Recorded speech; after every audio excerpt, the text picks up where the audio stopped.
Elliot Abrams. People were early on the sign-up sheet and they have. Elliot Abrams. Are you calling people in order that they signed up? Victor Furman. Craig Schwallenberg. Yeah, why aren't you calling people in order? We came early to sign up. As we identified earlier in the meeting, the order we established was for elected officials first. Second was affected landowners. Second was NGOs, and third was everyone else. Fourth was everyone else. I was told it'd be chronological once you got to the third.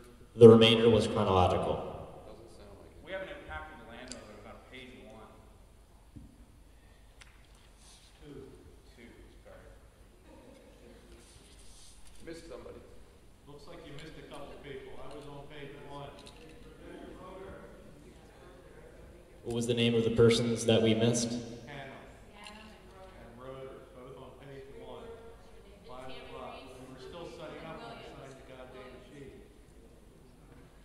Well, if you're affected landowners, and if we missed you then.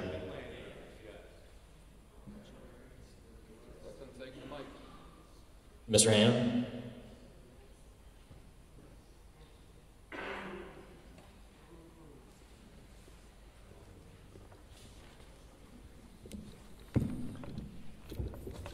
Welcome to Foothills Performing Arts Center. First, I'd like to voice my displeasure with the ferc. As a Delaware County resident, I represent the county with the largest area and acreage along the 121-mile open access route. It is appalling that Delaware County is not represented with a scoping hearing. Tonight, there are 23 disenfranchised residents from Walton, New York, 11 disenfranchised residents from Trout Creek, New York, and 13 disenfranchised residents from Sydney Center, New York. These 57 residents wanted to come here tonight, but couldn't because of no public transportation.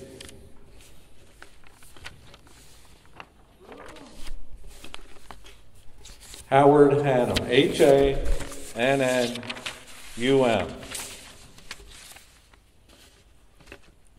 And I speak solely as a small organic farm owner as well as a tax-paying landowner from Delaware County, New York.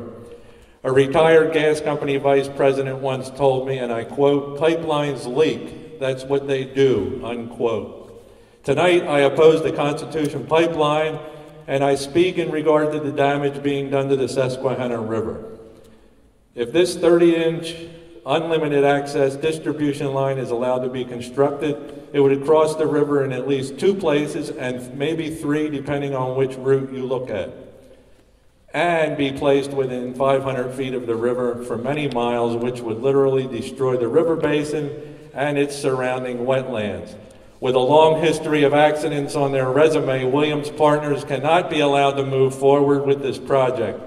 The Oklahoma-based Williams and its subsidiaries and partners such as Laser, WPX, and Cabot have a long history of accidents throughout Bradford and Susquehanna County alone. Laurel Creek, Mill Creek, Silver Creek, and are all spills directly linked to laser gathering lines. Manning's, Hadlick's, and of course, let's not forget, back in March, the Lathrop explosion are all linked to Cabot. Upon entering New York, Williams would lead us to believe that we are in the area of lowest consequence, that we are a federal class 1 rural and potential impact radius or high consequence areas designated would allow them to continue with no regulation and little or no inspection. They plan on entering virgin rural territory, turning the beautiful Delaware County dairy farms into a gas land in order to maximize private profit, instead of using existing lines already in place along parts of Pennsylvania and New York. Spectre, Bluestone, and Millennium can be used as an alternative, and we suggest this as an alternative. To move the northern PA product to the New England area and the Bay of Fundy, and this new 30-inch line is certainly not needed. The fines and failures and breakdowns and leaks the spills and inadvertent returns to surface on the part of Williams' resume, and that's just in the Northeast operations alone. Nationwide, this company has proven time and time again to be a colossal failure. I would like to request a cumulative environmental impact assessment on the effects of this project will have on the Susquehanna River and its basin and the wetlands along the entire 121-mile pipeline. I'd like the study to include future speculation and drilling operations that include well pads, evaporation pits, as well as gathering line construction, rights-of-way easements, and the compressor station construction in and around the river and the surrounding wetlands. I'd like this study to include nature preserves of Davenport and East Meredith, including Emmons Pond Bog, and most certainly the areas of Schoharie County near Howell's Caves.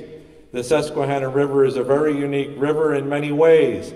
It travels south from Schoharie into PA, where it makes a great bend, and actually travels north for a stretch, and also travels west into Binghamton before turning south again to Harrisburg. Because of the layout of the land in and around the river basin and its wetlands, gas drilling operations are certainly not conducive. This area is not conducive to gas drilling. The FERC needs to concentrate on the Susquehanna River and its basin and wetlands and put a stop to this project because, as a retired gas company vice president once told me, pipelines leak, that's what they do.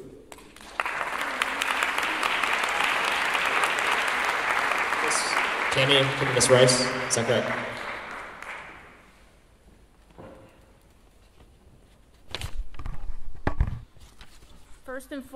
First and foremost, I'm opposed to the Constitution Pipeline and any pipeline that brings fossil fuel, especially brought by fracking. Has any research been conducted along the proposed routes of the Constitution Pipeline so as not to jeopardize any potential sites feasible for wind, solar, or hydropower? I have data from a wind analysis lab in Vermont that states the ridge along Parker Hollow Road is one such viable site. Further testing would be required to give a complete list of potential renewable energy sites, he stated. My concern is if any engineer sitting in a lab in Vermont can give me this data, who is to say the oil and gas industry and Williams is not using the same information to sabotage potential renewable energy sources? As a customer of Energy Cooperative of New York /Renewables that provides me with the cheapest 100% renewable energy on the market, and with the growing demand of the renewable energy, Energy Cooperative of New York will be hard-pressed to bring online more renewable energy if FERC does not have data readily available to protect our choices of energy. My other question of the Commission is lightning strikes. Not only two substations, such as the ones that took place in Pennsylvania, as well as Windsor, New York of this year, I believe it was in June or July. My main concern that is documented continuously every year throughout the world is sky-to-tree, building, or ground strikes, and the ESD, or electronic static discharges, that are the cause of explosions in natural gas pipelines.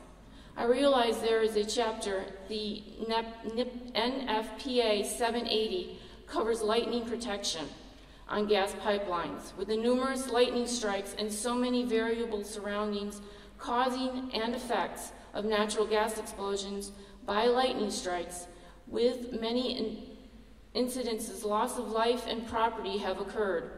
I found out that in many U.S. states, criminal negligence is determined after the failure of the lightning protection has failed. My question is, with the chapter of NFPA 780 showing many shortcomings, is FERC conducting research that has more fail-safes than the after the effect criminal negligence route to lightning strikes? National Environmental Policy Act requires the Commission to discover and address my concerns. I would like to thank you for your time and look forward to a response that composes data that shows the research has been done. Thank you.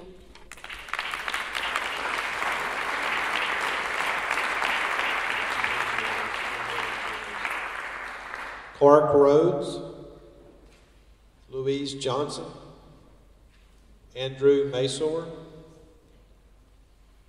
Clark Rhodes.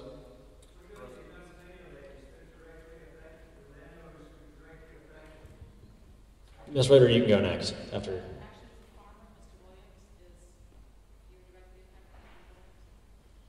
quite willing to let him go. Go ahead, sir. How far are you, please?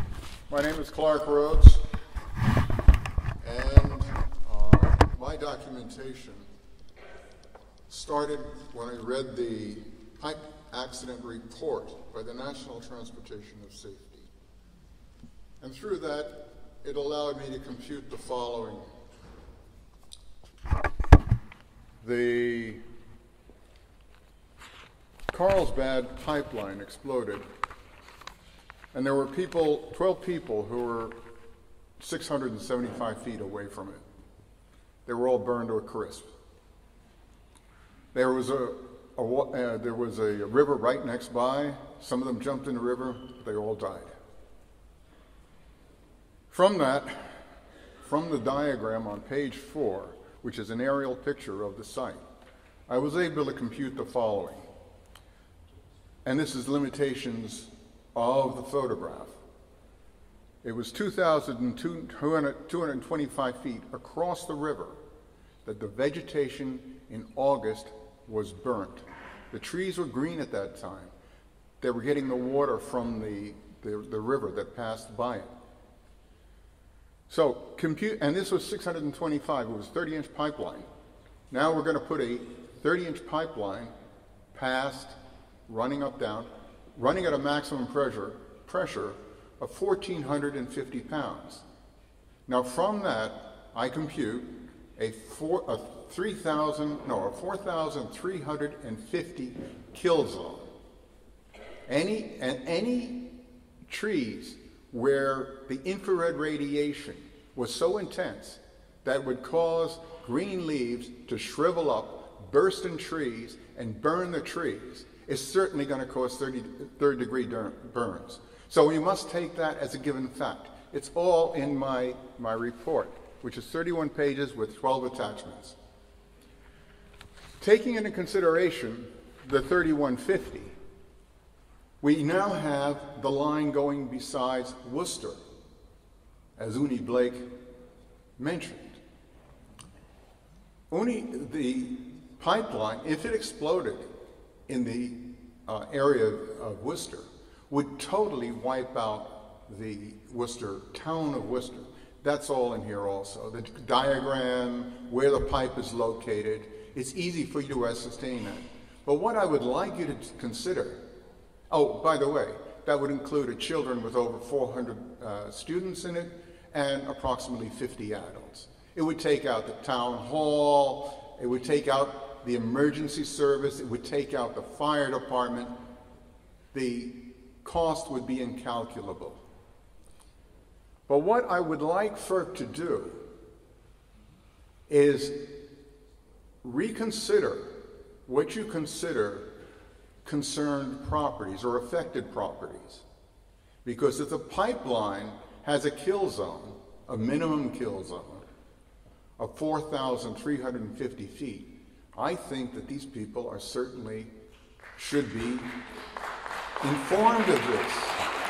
And there should be a change in your presentation and make these Williamsons send out notices to all these people, because all these people are affected directly. There is no way it can be less.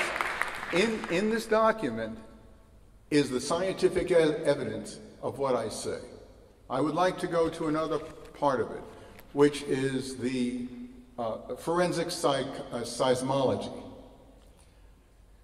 The Carlsbad pipeline, when it exploded, created, just with the pressure, a 51-foot wide, 20-foot deep, and 118 feet long. That registered in a very simple way, 1 on the seismic scale. When the gas ignited 24 seconds later, it was a plume of gas. When that ignited, that created a seismic event that was 11.8, using 1 as the first, which created 118 feet by 20 by 59. The seismic effect of this ignition of the gas created 11.8. But when you take into consideration of 1,450 pounds, then I compute that it would be 27.14, I think it is. That's a seismic pressure. The United States has an airburst bomb. When it squirts out a fluid and an explosive, and then it sets it off. And it creates a pressure that crushes things below. This is exactly what would occur with this. And in Worcester, it would be much worse. But I don't want to get into the details. What I would like to do is to go from... 1 minute, if you would, please. Sure, of course. Jacoby. Jacoby is a Renaissance geologist. And from him, from Technophysics, I quote him, Jacoby warns that the high number of faults means the most cultural facilities, e.g. waste disposal sites, bridges, pipelines are not far from potential seismic activity. CP will be in a highly active geological area, and there will be a very high probability that one or more of these events will happen. 1, the pipe will be stressed at various places, causing a stress fracture or a fracture resulting in explosion. 2, the pipe will move up and down and cause a dip in the pipe that will place corrosive fluids to accumulate, as in Carlsbad, which ultimately cause an explosion. 3, since the CP is open access, there may be either intake or outflow points that will move at a different frequency in earthquakes and cause stresses and breaks at those points, causing an explosion. 4, high-volume hydrofracking will cause lubrication of the faults, causing earthquakes and lead to incalculable risk and explosions. Pipeline inspections do not eliminate explosions. The Carlsbad pipeline was inspected by ground 1 day before it exploded. In the U.S., pipeline safety is left to private firms that are not under the control of the government. Neither FERC nor the citizens of New York State can rely on inspections to prevent accidents. Accidents can only be prevented in the initial stage of the project design. That is you. That's the only way accidents can be prevented. It can't be human behavior. Now let me take a sentence from New York City's responsible to the SGUIs. You need to finish up here. You're exhausted your time. Thank you. Even with robust regulatory programs in place and a diligent HVHF operator, failures due to human error or natural disasters are inevitable.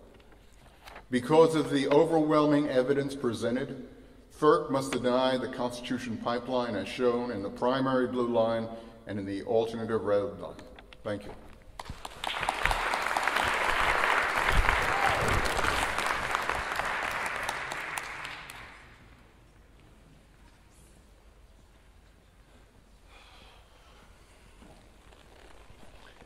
Thank you for this opportunity, and thank all of you for waiting this long. I have a very Can you restate your confusing... name, sir, please? My name's Ken Williams. I have a very, very confusing, maybe conflicting story to tell to you. I come from 5 generations on a farm right here locally, which I understand the pipeline's going to go through. I asked my 3 children's permission and asked them to listen to my speech and review it and ask if they wanted to change anything.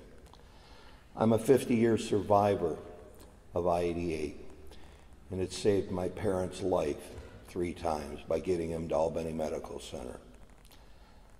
I was the equipment coordinator for Brown and Root on the Trans-Alaska Pipeline. Sometimes I stood in as general superintendent. It was a hell of a burden, but it was worth it.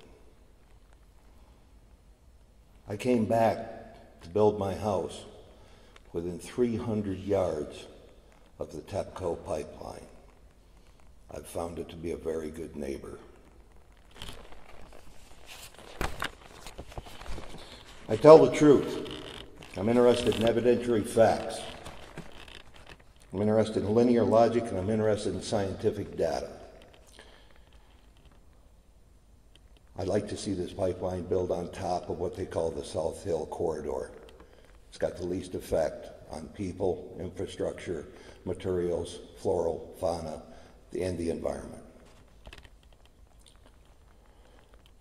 I'm starting a farmer's market. I'm an environmentalist. Grew up on a dairy farm. I'm a steward of the forest. I'm a child first advocate. Farmers are the stewards of the land. They've taken care of this land for 200 years. Everybody needs to listen to them. While everybody else was taking care of everything else, our farmers have taken care of our land. They're smart, they're efficient, they're trustworthy. You can trust them to grow your food, your meat, your vegetables, your milk. I ask that you listen to them about gas and pipelines. The statistics are so that what I could find in the data before I came down tonight, the first 100 causes of death in the United States don't list a pipeline. Some things that do kill people are cold homes for the elderly, darkness and falls, and poverty. Pipeline will improve all of these things if done safely. Gas is over 70% cleaner than coal. It's a safer thing to transport than coal, and it's cheaper than equivalent heating units. A pipeline will improve New York if done correctly. It'll lower our taxes, increase our standard of living, and make it so that my children don't have to leave New York to work if you do it right. If you don't put children first, I ask you to look very, very closely at who you are. Natural gas is America's transition fuel right now. It's not perfect, but neither am I, you, this country, or anybody in this room. It's cheap, it's safe, it's clean, and we need it. Thank you.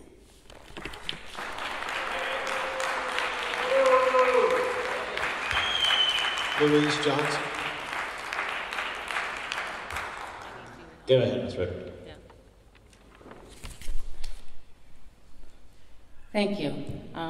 My name is Rebecca Roeder, and I live in Brooklyn, Susquehanna County, and it's appropriate, I think, that I'm following this gentleman because I live in a shale field, in an active shale field. So I have real experience about what it's like to live there and what the impacts are. I first want to ask Bill Houston to bring up this photograph of the Williams Central Station. Somebody had talked about integrity and asked that you look at Williams's integrity. This is the Williams Central Station. In Williams' air quality permit to the Pennsylvania Department of Environmental Protection, they said, quote, "Once the Constitution pipeline is complete, Williams expects that the Central Station will discharge the Constitution to serve additional markets." Ironically enough, Williams denies this, and at the open house in New Milford, they told me that this station had absolutely nothing to do with the Constitution pipeline. And if you look at their maps, and this station it's built. There's gas free flowing, and the dehydrators are operating, and the air quality permits are in effect. I now have 46 tons of VOCs and 76 tons of nitric oxides being dumped into my breathing air less than a mile from my house. But Williams is not being honest about that. On the map, they have this station, which is right next to the Newton Hill Cemetery. There's only one of them, and they have what they're calling the Williams Midstream Central Station. And when I asked if it's the same thing, they denied it. Your coworker, I think his name is Charles Brown, I brought this up with him, and he said, please tell us that, because Williams is swearing to us up and down that this station has nothing to do with the Constitution pipeline. It does. Matt Swift admitted to me later on, not on video, that it is part of the Constitution pipeline. Their construction foreman who works for Troy on video, when asked, is this station part of the Constitution pipeline? He said, oh yes, it is, absolutely. So it is. I'm asking you at FERC to note this, and I would like to know if you are going to require that this station be involved in your FERC application project, because this addresses the heart of integrity and transparency.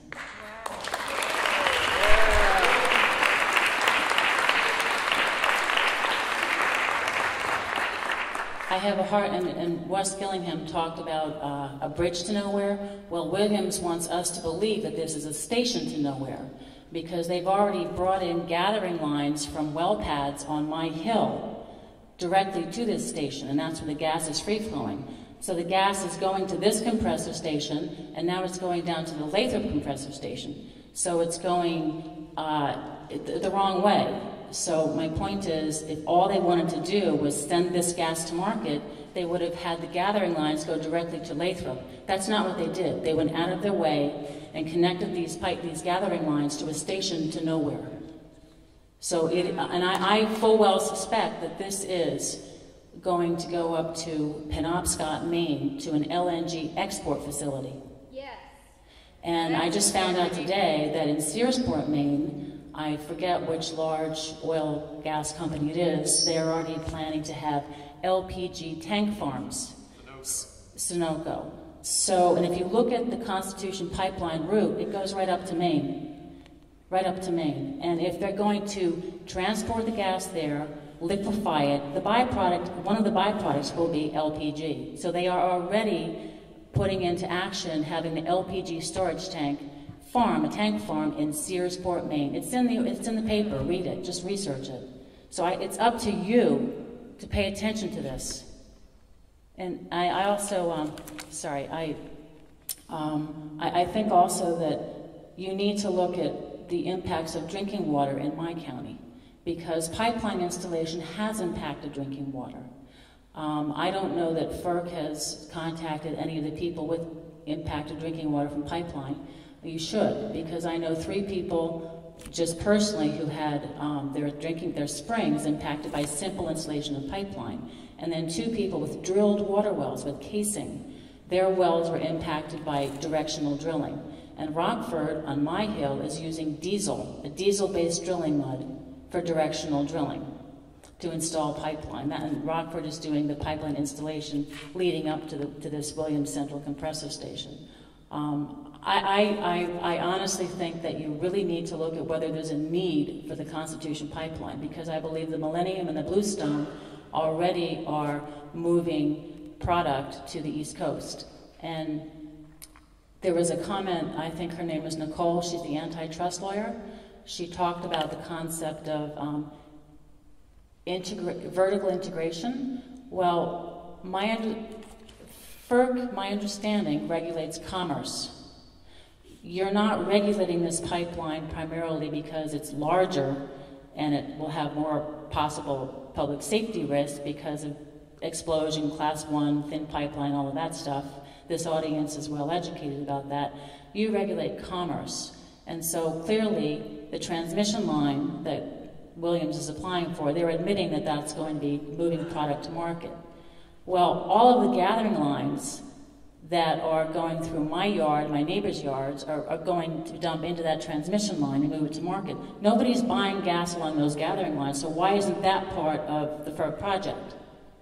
Because that gas is being moved to market too, to a market, not us. I mean, somebody else was talking about how this gas is going to make cheap gas for local people. That's not the case. It's going out from under our feet to another market. Is there anybody here from PIMSA tonight? Okay, is there usually somebody from Pipeline Hazardous Safety? We can get someone out. Okay, all right, because I was hoping there was someone here, because I wanted to know if in class 1, which I think the pipeline route going through the I-88 corridor, it's mostly class 1, you're not required to have an automatic shutoff valve in case of an explosion. Because I think I heard at one presentation given by Brian Brock. He talked about having a manual shut-off valve, so if you have an explosion or a leak, it would take 24 hours. That would be a horrific scene for these communities. Or are they required to have an automatic shut-off valve? Can anybody here answer that later? I was hoping somebody from PIMSA would be here. Anyway, I don't want to take any more time. Thank you very much for the opportunity to make my comments. Thanks.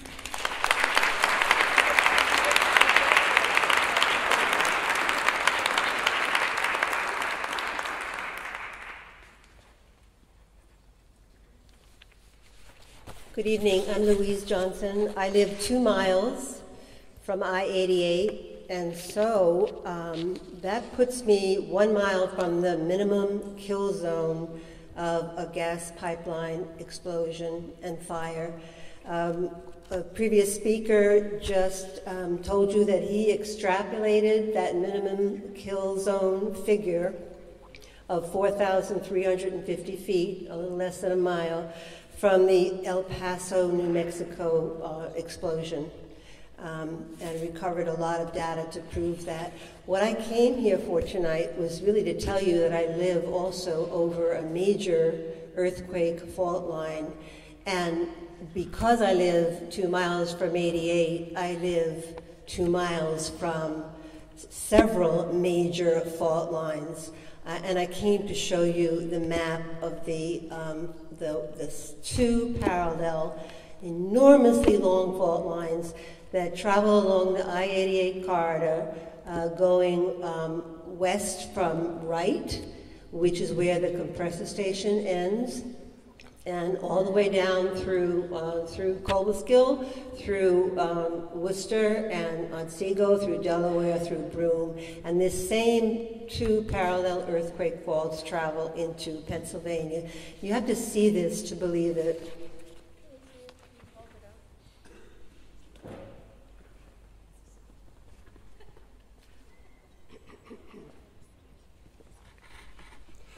So what I've done is taken Jacoby's renowned earthquake fault map, just the major one, and most major faults are unknown, but this is just some of them. And I took the 2 along the I-88 corridor and put a dotted oval around them so you can see that the earthquake fault extends through 6 or 7 counties into Pennsylvania, and it follows the route of this pipeline, the Constitution pipeline. So it's just something that you need to see and know about. I think it's pretty serious, given the kill zone, how serious an explosion would be, and just let me just see. I mean, I have a lot of information on the earthquake magnitude in Worcester and a lot of other areas along this pipeline, but I really didn't come here to speak. I just wanted you to see this map, and please consider it in your scoping report. Thank you. Andrew Mason.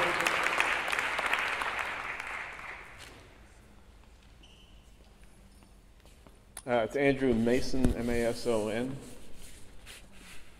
I want to add my voice to the call for a comprehensive, cumulative, and unsegmented environmental review of this proposal, and particularly for a hard, unbiased look at the alleged need for this pipeline and the gas that would flow through it.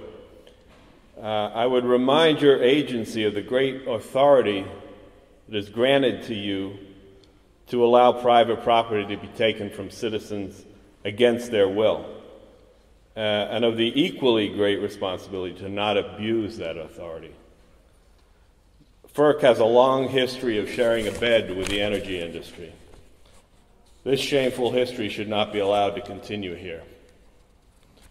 Along the same lines, I would have expected a strong turnout from the local Tea Party here tonight. These are people who supposedly stand up for individual rights and property rights, rights that would be trampled by the Constitution pipeline. But they don't seem to be here, though. Evidently, their hypocrisy outweighs their patriotism of convenience. Thank you.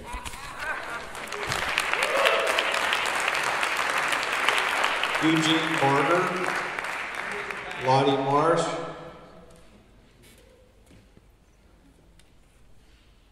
Eugene. I'm not going to go out. Okay. Lottie Marsh,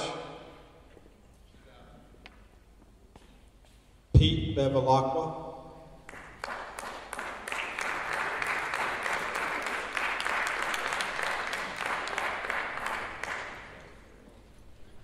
Daniel Bevilacqua, 964 Finch Road, Franklin, New York. And I told you at the last meeting that we get all the organizations together, and you could see they're here tonight. And I am with the Stop the Constitution Pipeline on their list.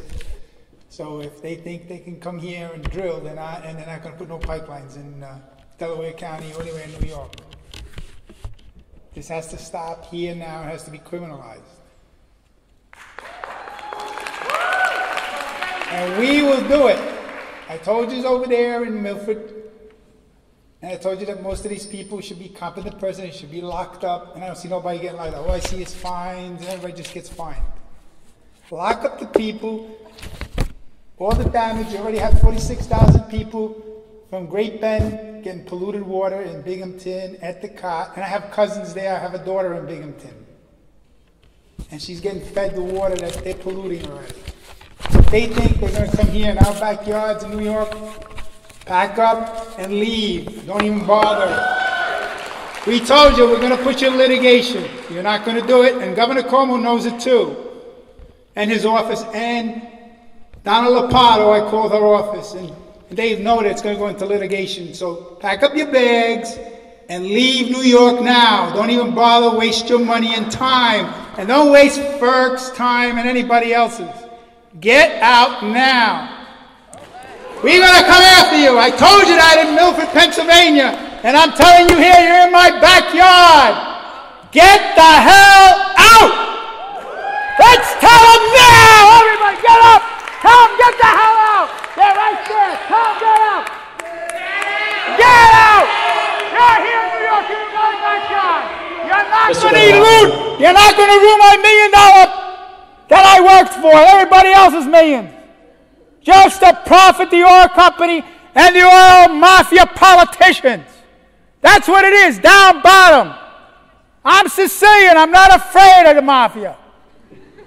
Okay? I am well respected by the Sicilian mob. I walk alone and nobody will touch me. Thank you for your time.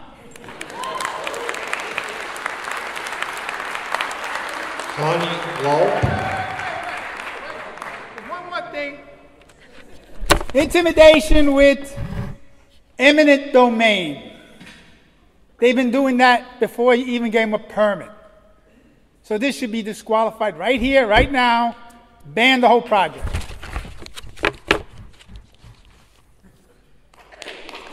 Connie Lowe. Susie Winkler. Connie Lull, spelling on the last name is L-U-L-L. I would like to add my agreement to the EPA report recently on the 20-year low in the carbon emissions, which enabled us to meet the targeted level for the Kyoto Treaty, which our country refused to sign because we thought we couldn't do it without destroying our businesses, which we have now. I'd like to add something else that has not been mentioned yet tonight. Impact is not local yet, and I would like to say that this pipeline could hasten the planned shutdown of the Indian Point nuclear plant on Long Island. They talked about kill zones a little while ago. A good nor'easter blows up, we are all in the kill zone of the Indian Point nuclear plant. This pipeline would hasten the shutdown of that. On a more local level, I'm a third-generation dairy farmer. I'm a member of the Tri-Towns Landowners Coalition with 134 members with 14,000 acres in the towns of Maryland, Westford, and Worcester. Also was mentioned briefly a few speakers ago, Mr. Williams. the construction of the I-88 corridor. I'd like to discuss that in a little more detail. There was significant slowdown and problems with the section of I-88 that went through Maryland. We experienced 3 years of construction. This was two major problems with it. There was a very large shale outcropping that needed to be gone through. There also, if memory serves, was a section of quicksand where the construction road kept sinking. They needed to deal with that. There was lights on all night. My family lives 2 miles up a side valley. You could hear them. You could see the lights. But we all survived. The time it will take to install a Constitution line through Maryland will be of a significantly shorter duration and significantly less disturbance. In addition, the environmental safeguards in place now require a much higher level of due diligence than those in place in the 1970s, and I wholeheartedly encourage the application of that due diligence, that the companies involved not violate safety regulations and the consequences be severe if and when they do. The residents of town of Maryland, as I said, survived this 3-year disturbance, and nobody now discusses this project any long-term detrimental impacts. Interstate 88 has become a normal part of our lives. Our land is pristine, our water is fine, our wildlife is thriving. What is not thriving is our businesses and our personal finances. Access to low-cost fuel for our schools, homes, and businesses would be tremendously helpful. Jobs would be tremendously helpful. The Tri-Town Landowners Coalition therefore supports the Route M of the Constitution line. Another area that I feel I absolutely have to bring up. I urge you to analyze the population, the percentage of the population of the communities along the 121-mile route. Those in opposition represent a very small percentage of that population. 10,000 people at public hearings and signing petitions want you to believe they are in the majority. Nothing could be further from the truth. Thank you. Susie Winkler.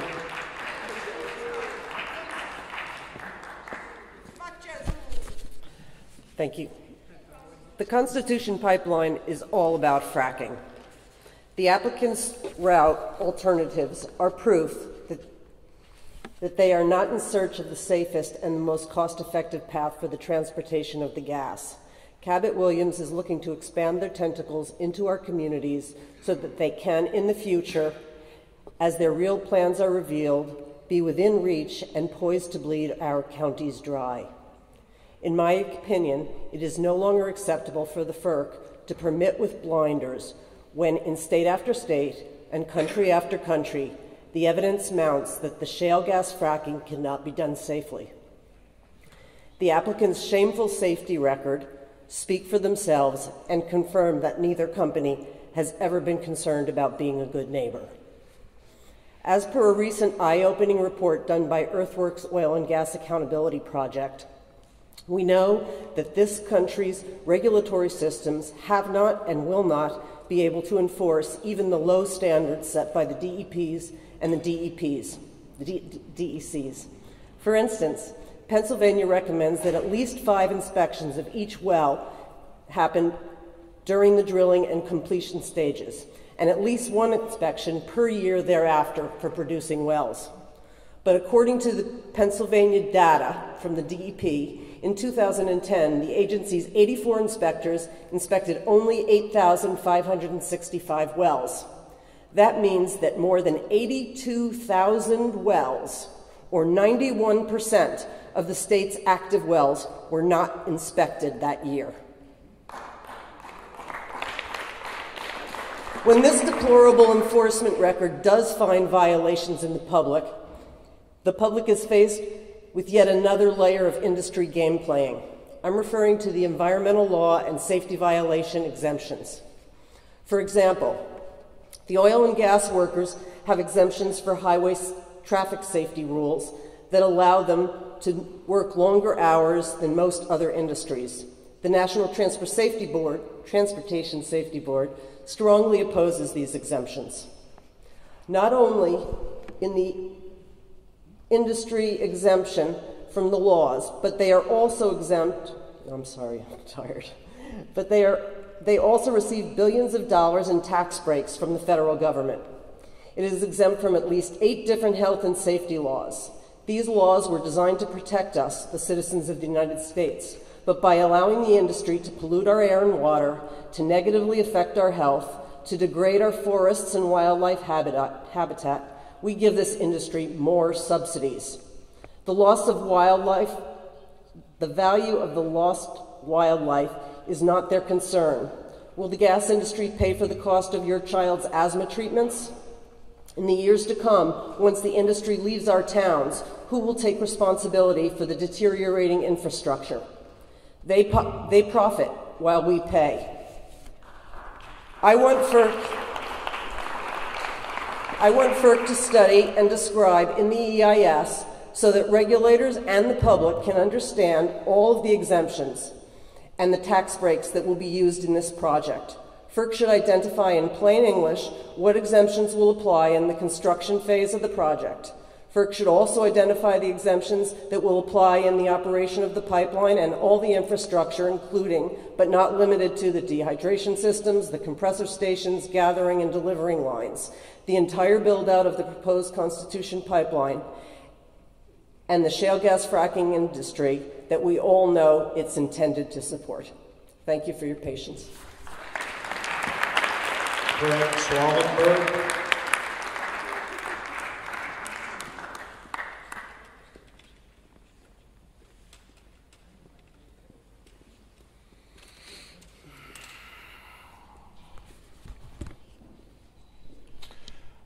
Good evening. I am the Reverend Craig Schwallenberg. I am the minister at the Unitarian Universalist Society of Oneonta. I want to thank you for holding this hearing, and I want to thank you for your time and attention tonight. I also want to thank everyone here in attendance, both those speaking against and those speaking in support of this pipeline. Everyone here is passionately exercising their constitutional rights and participating in our democracy.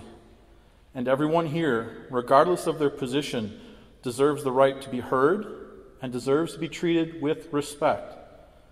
I speak tonight as an individual, not as a representative of my congregation, but I do speak out of the calling of my vocation as a religious leader in our community.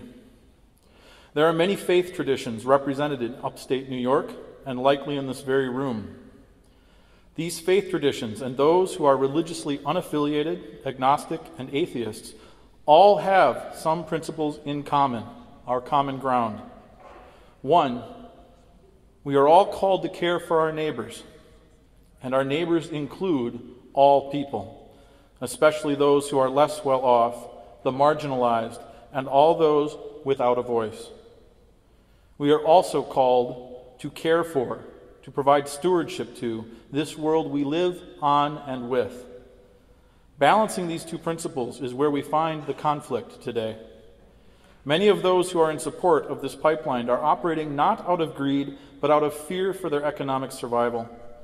They fear losing their homes or their land. They fear not being able to send their children to college or even to help them move on in life. It is understandable that people with such fears would grasp at anything that might offer them a solution. Many of those speaking against this pipeline are also afraid. They are afraid of the potential for catastrophic harm to our environment. As young Felix so eloquently shared earlier, we are all connected. We are connected financially, socially, legally, and environmentally. Humans in general are bad at long-range planning and exceptionally poor at risk assessment. We are even worse at it when we are afraid. You, FERC, are in the unenviable position of trying to navigate these two principles and our shared fears. I would offer you this guidance as you try to make your evaluation and decision.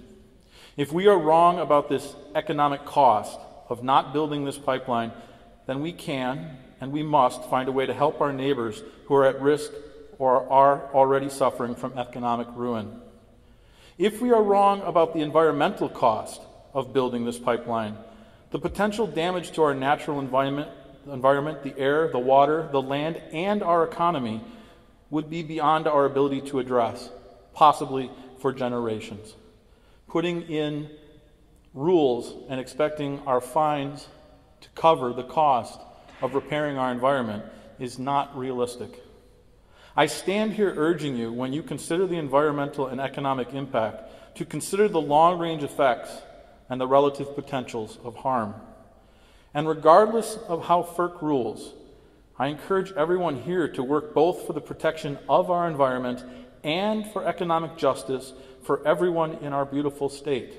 We are all in this together. Thank you. Nick Albaugh, Chris Hammond, Teresa Winchester,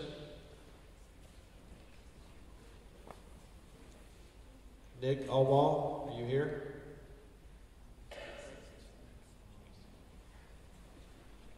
Chris Hammond. Okay, I'm here. I'm Chris Hammond. I grew up in Cooperstown. I came back here after attending college at Vassar and law school at New York University because of the beautiful landscape, the peace and quiet, the clean air, and the clean water. I served as assistant county attorney in this county for 4 years. I have a few comments about the pipeline. The Constitution Pipeline. What's that supposed to mean exactly? Is the name designed to inspire feelings of patriotism in us so that we will support this project out of some transferred sense of national pride? Well, to me, the Constitution is about our rights against tyrannical government. It is protection of our right to life, liberty, and property. But the prospective builders of the Constitution Pipeline want to bulldoze over our property rights and force people at the government's hands to give over their land for the benefit of a profit-making corporation. Not only that, they want us to foot the bill so they can make a profit. The gas industry is lobbying hard to get the same kind of corporate welfare the oil industry already receives so they can make bigger profits through subsidies of our tax dollars. It all pretty much turns the idea of the Constitution upside down, if you ask me. There's no need for this pipeline. There's an overabundance of methane being produced at this time. But, unfortunately, I can guarantee you that FERC will give the same rubber stamp approval to this pipeline that it has given to every other fossil fuel-bearing pipeline that has come before it for review. 26 out of 27, and the 27th that they denied was a water pipeline. This hearing is designed to create the illusion of a democratic process. I can guarantee you our concerns will be ignored in the end. FERC will bow to the gas industry, and our beautiful countryside will bear the scar across its soil as a result. But what else can we expect from a revolving door government agency that derives its funding from the industry it regulates? FERC's commissioners are industry insiders, members of a group mentality committed to perpetuating the failed policy of over-reliance on fossil fuels for energy. They want to bleed the earth to the last drop, polluting the earth, air, sea, and sky in the process. They destroyed the Gulf of Mexico. And they'll destroy our local countryside too if we don't find a way to stop them. It's getting harder and harder to extract fossil fuels, to the desperate point of pumping hundreds of deadly chemicals mixed with millions of gallons of water into the ground, along with seismic impacts, to get gas out of the earth. They leave the poisons in our ground, though, and put whatever comes back up into open pits to evaporate into the air. The result is both air and water pollution. Enough is enough, The time is now. The influence of the fossil fuel industry over government needs to end, and we need to look elsewhere for energy. The time to invest in renewable resources is now. The gas business and the pipeline are the wrong direction for our environment, our property rights, our right to clean air and water, and our right to leave a healing earth to our posterity. Thank you. Teresa Winchester.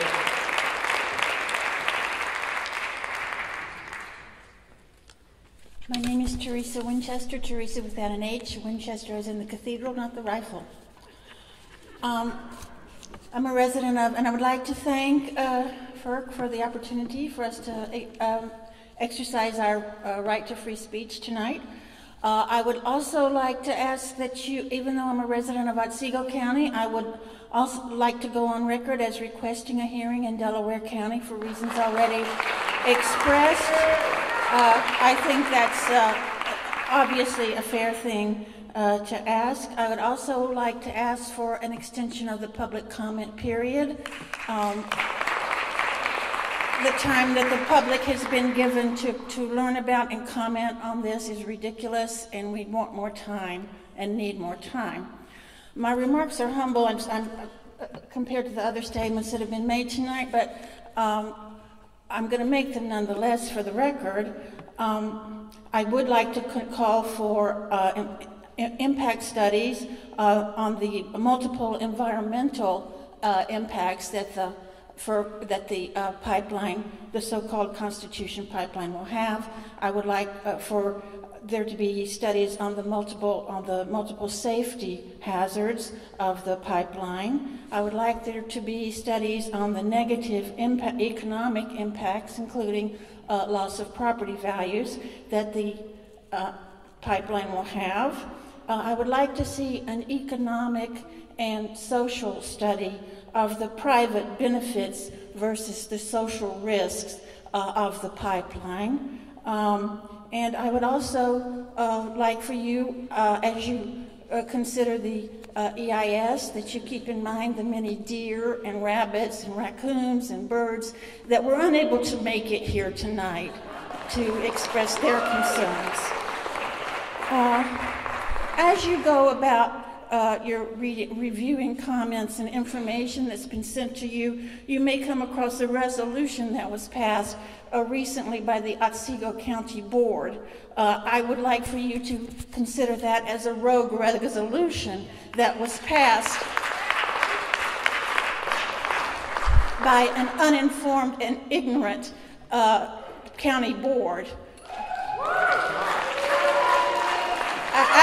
At the public hearing, at the underprivilege of the floor, before that resolution was passed, 57 people spoke in opposition to the resolution, 11 people spoke in favor of it, and nonetheless, because Mayor Miller of Oneonta had been to a meeting with the industry waving dollar signs in front of his eyes, and he led a derelict effort to pass that resolution. It was passed by our county board, but it in no way represents the will of this county.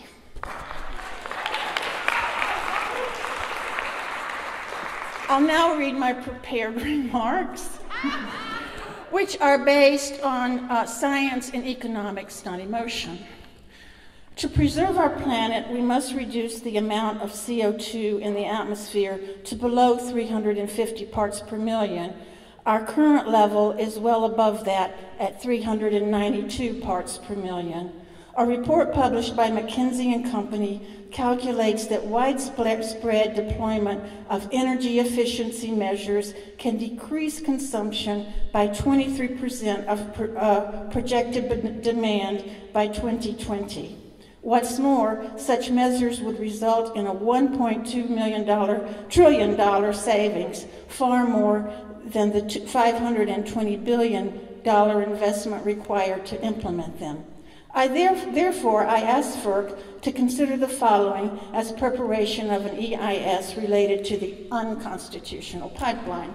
Number one, How will construction of this pipeline contribute to the reduction of CO2 in the atmosphere? Do not answer because natural gas is a cleaner burning fuel, because global warming impact of hydrofracking is greater than that of coal. Please refer to 4 studies, and other people have referred to them tonight too, provided with this statement as documentation of this observation. Second, how can FERC justify building yet another pipeline when we don't need the natural gas it will deliver, and when energy efficient measures rather than pipelines can save us $1.2 trillion? Thank you. Cabot Moore, Joan Turbity, Gabby Leach, Kevin Moore,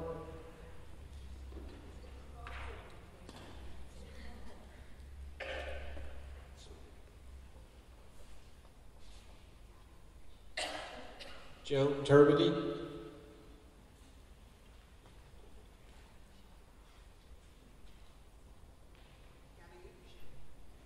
Gabby Leach. My name is Gabby Leach. My husband Jeff and I live on Rose Lane in Harpersfield. We are not property owners directly affected, but are in the kill zone. We moved up here from Long Island the day before 9/11. We lived here for the beauty, quiet, and peace from the stressors of everyday life. In 2004, a 6-inch gas pipeline blew up about 3/4 of a mile from our home. We had thought a plane crashed. The flames were about 200 feet in the sky, and gas burned for 3 days. The surrounding land and forests were annihilated. One man ran for his life from his home. Thankfully, no one was hurt or died.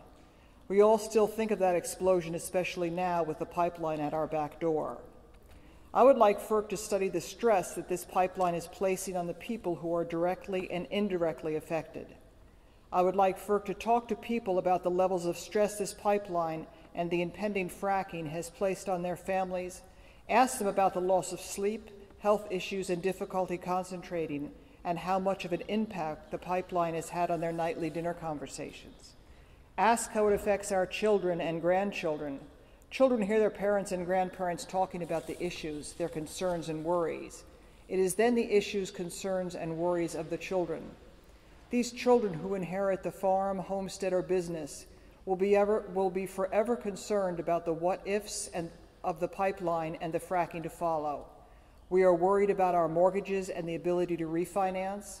We are worried about resale of our home and the probability of banks denying or canceling homeowners insurance. We are worried about health issues, our children, air, water, forests, livestock, and wildlife. We are worried about the end of a pristine lifestyle we enjoy. We are worried about the industrialization of an area and what it brings with it. We're all worried about eminent domain. If FERC doesn't realize how this is affecting all of us that live here in rural New York, ask us.